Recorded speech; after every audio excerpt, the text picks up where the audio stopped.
স্পর্ধার জবাব দিতে হবে। এই স্পর্ধার জবাব দেব আমরা ধানমন্ডি 32 নাম্বার গুড়িয়ে দিয়ে। যেই মুহূর্তে সে বক্তব্য দেওয়া শুরু করবে সেই মুহূর্তে আপনারা দলে দলে আসবেন, ধানমন্ডি 32 নাম্বারে বুলডোজার নিয়ে আসবেন। এই সরকার যদি না থাকে আপনার কি মনে হয় আওয়ামী লীগ আমারে ছাড়বে? আওয়ামী লীগ আমারে ছেড়ে দিবে? প্রিয় দর্শক, দেশ ও দেশের বাইরে থেকে যেখান থেকে আমাদের ভিডিওটি প্লে করেছেন সবাইকে আমন্ত্রণ জানিয়ে শুরু করছে আজকের ভিডিওটি। প্রিয় দর্শক, আপনারা কিন্তু জানেন ধানমন্ডি 32 নম্বর বাড়িতে কিন্তু ইতিমধ্যে ছাত্ররা হামলা করে সেখানে ভাঙচুর করে সেখানে আগুন দিয়েছে। কিন্তু অনেকেরই প্রশ্ন, এই ঘটনাটি হঠাৎ করে ঘটলো নাকি এটার পেছনে অন্য কোনো কারণ আছে? প্রিয় দর্শক, আপনারা কিন্তু জানেন এই বিষয়টি একটি শর্তর সাথে কিন্তু সম্পর্কিত ছিল।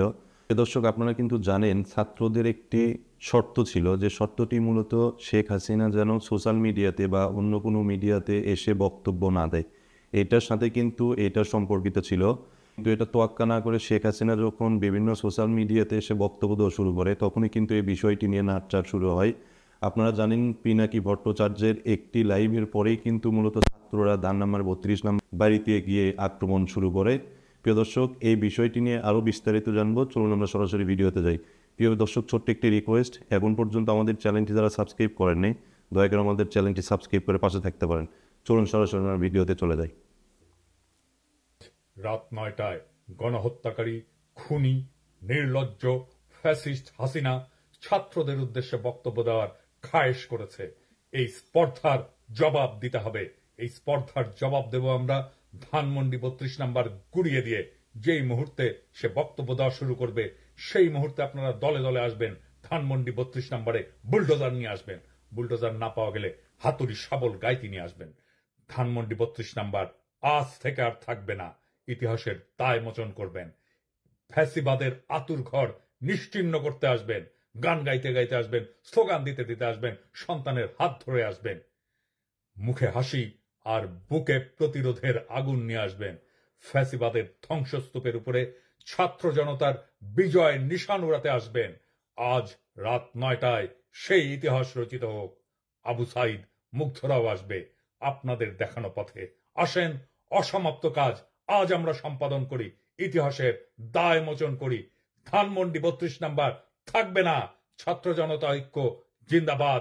প্রিয় দর্শক, আপনারা দেখলেন ভিডিওটি। প্রিয় দর্শক, আপনারা জানেন গত 2 দিন আগে কিন্তু এই বিষয়টি নিয়ে ছাত্ররা আগেও এসেছিল ধান নাম্বার 32 নম্বর বাড়িতে, কিন্তু সেখানে কিন্তু বাধা হয়ে দাঁড়িয়েছিলেন বৈষম্য বিরোধী ছাত্র আন্দোলনের সমন্বয়ক হাসনাত আবদুল্লাহ।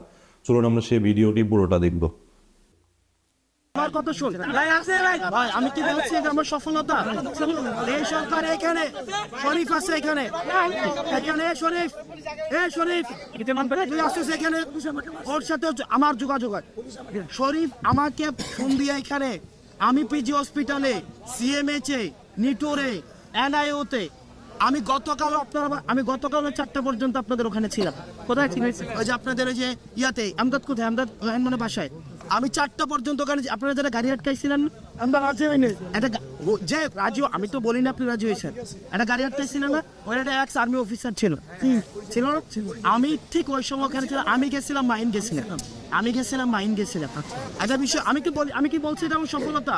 এই সরকার এটা পারে নাই, সিম্পল, এটা পারে নাই। ওনারা কেন পারে নাই বলি, এখানে আমলাতান্ত্রিক যে একটা জটিলতা, এখানের যে আমলারা আছে ওই আমলারাতে বিপ্লব কেরা মানেই না। ভাই আপনাকে মাইরে ফেলেন, এই সরকার যদি না থাকে আপনার কি মনে হয় আওয়ামী লীগ আমারে ছাড়বে? আওয়ামী লীগ আমারে ছেড়ে দিবে? না, আপনারাও ছাড়বে না। আপনি যে এবং এখানে আসে না যে গণঅভ্যুত্থান হয়েছে, এই যে গণঅভ্যুত্থান হয়েছে এটা কিন্তু অস্বীকারও করা হইতেছে না, হইতেছে কিনা? ভাই আমি আপনারা একটা কথা লিখে দিই, কারণ আপনার সুযোগ আপনি আমারে ভাই, আমি পারলে এটা করতে পারি। কি করতে পারি জানেন? কিছু অস্ত্র কিনে আপনাদের কিছু অস্ত্র দেই, আমি নিজেই কিছু অস্ত্র নেই, অস্ত্র কিনা নিয়ে তারপর হচ্ছে এই যে সচিবগুলারে ধরি, এই ইয়াগুলারে ধরি, এখন টাকা দিবি, এটা করতে পারি। আমার এইটাই করার আছে। আমরা চাইছিলাম কি দেশটা সুন্দরভাবে চলুক, এই কারণে তো উপদেষ্টারা সৎ উপদেষ্টারা দিলাম। আর সৎ উপদেষ্টারা যে এত আমরা নির্ভর হবে, এটা তো আমরা বুঝি নাই।